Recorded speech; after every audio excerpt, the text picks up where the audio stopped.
বাংলাদেশের স্বাধীনতা সার্বভৌমত্ব ধ্বংস হলে বেনিফিশিয়ারি এ বিশ্বের কে হবে উইদাউট ইন্ডিয়া? এই বিডিআরদের ঐক্য নষ্ট করার জন্য একজনকে সাক্ষী আর একজনকে অন্যায়ভাবে আসামি বানানো হয়েছে। আমি সাজা খাটছি, আমার চাকরি গেছে। সত্যি কথা বলতে তার চেয়ে বড় কষ্ট হলো কি আমি আমার একটা অফিসারকে সেভ করতে পারি নাই। চাকরিতে ছিলাম আমি, বর্ডার গার্ড হসপিটাল পিলখানা ঢাকায় ছিলাম এবং ওই দিন আমি দরবার হলে উপস্থিত ছিলাম। ঘটনার বর্ণনা অনেক ইয়েতে আসছে। ওখানে ডিজি মহোদয়ের মিটিং চলতেছিল, হঠাৎ তার পিছনে দুই পাশের পকেট দরজা দিয়ে দুইজন অস্ত্রধারী ঢোকে, তারপর পরিস্থিতি নিয়ন্ত্রণের বাইরে চলে যায়। তারপরে আমিও পিলখানা নিজের নিরাপত্তার স্বার্থে পিলখানা ত্যাগ করে নিজের বাসায় যাই। তারপরে আবার সরকারি নির্দেশে আবার পিলখানায় ৩রা মার্চ ২০০৯ সালে আবার যোগদান করি। নিঃসন্দেহে প্রমাণিত, এটা দিনের আলোর মতো পরিষ্কার। এটা বুঝতে হলে কোনো ডিগ্রির দরকার নাই, কোনো ইউনিভার্সিটি পাশের দরকার নাই, এটা পরিষ্কার। বাংলাদেশের স্বাধীনতা সার্বভৌমত্ব ধ্বংস হলে বেনিফিশিয়ারি এ বিশ্বের কে হবে উইদাউট ইন্ডিয়া? ইন্ডিয়া আমাদের এই বাংলাদেশের স্বাধীনতা সার্বভৌমত্বের ধ্বংসের পেছনে এই চক্রান্ত করেছে।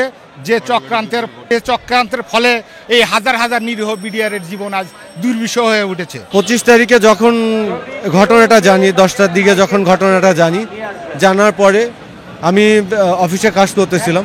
সো জানার পরে আমি তখনও বুঝতে পারিনি যে আসলে কী হচ্ছে, কারণ এটা তো হওয়ার কোনো প্রশ্নই ওঠে না।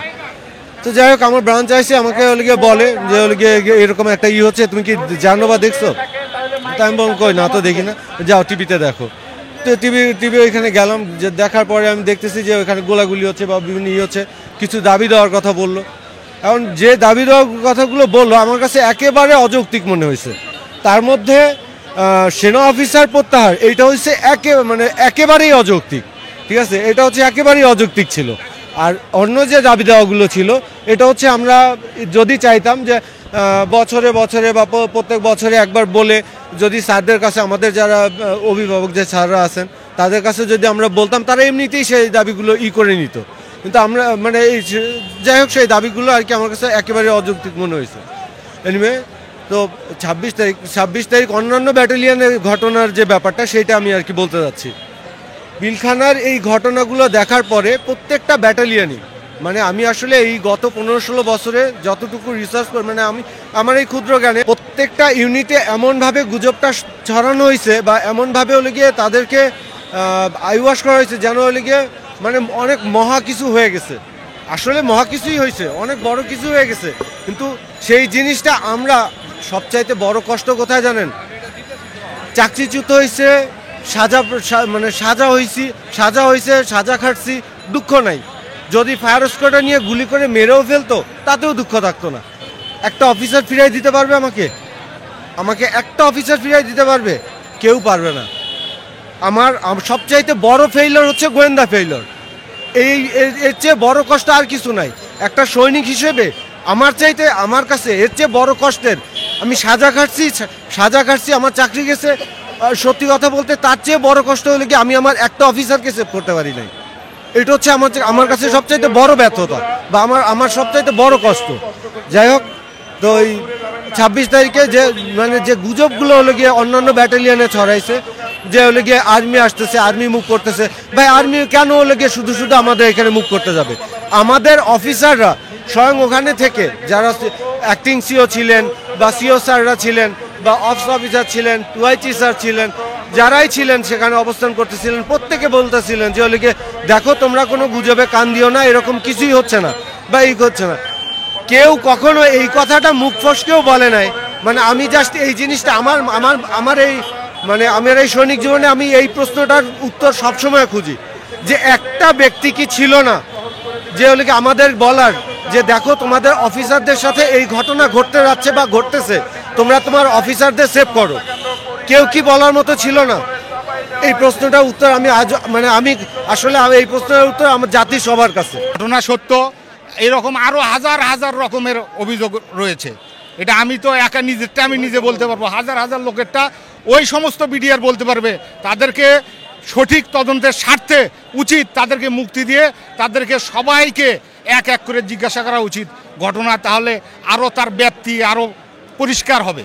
বিভিন্নভাবে তাদেরকে ভয়ভীতির মাধ্যমে, তাদেরকে চাকরিচ্যুতির ভয়ের মাধ্যমে বিভিন্ন প্রকার অন্যায় অত্যাচার এবং নির্যাতনের কারণে তারা অনেকে বলতে বাধ্য হয়েছে, তারা অনেকে বলতে সাক্ষী দিতে বাধ্য হয়েছে, যার ফলে এই বিডিআরদের ঐক্য নষ্ট করার জন্য একজনকে সাক্ষী আর একজনকে অন্যায়ভাবে আসামি বানানো হয়েছে।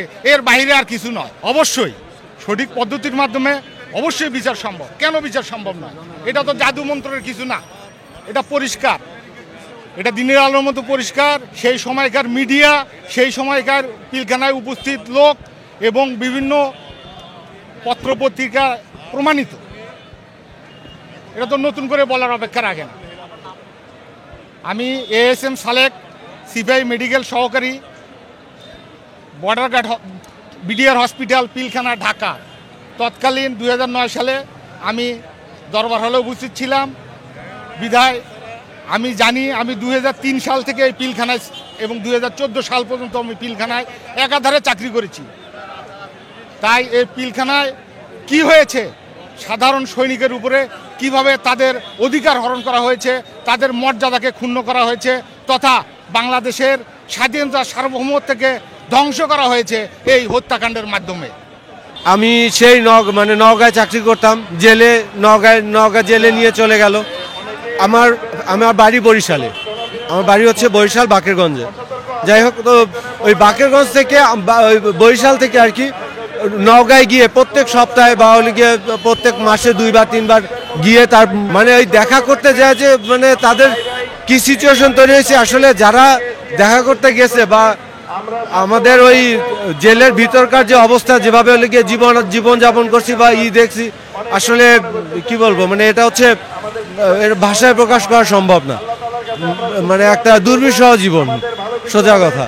তারপরে একটা জিনিস কি, আমি সবচাইতে সত্যি কথা বলতে কি, আমাদের যারা বিডিআর সদস্য আছে, এই যে 18,519 জন যে বিডিআর সদস্য আছে, আমি একজন বিডিআর সদস্য হিসেবে প্রত্যেকটা বিডিআর সদস্যের কাছে কৃতজ্ঞ। কেন জানেন?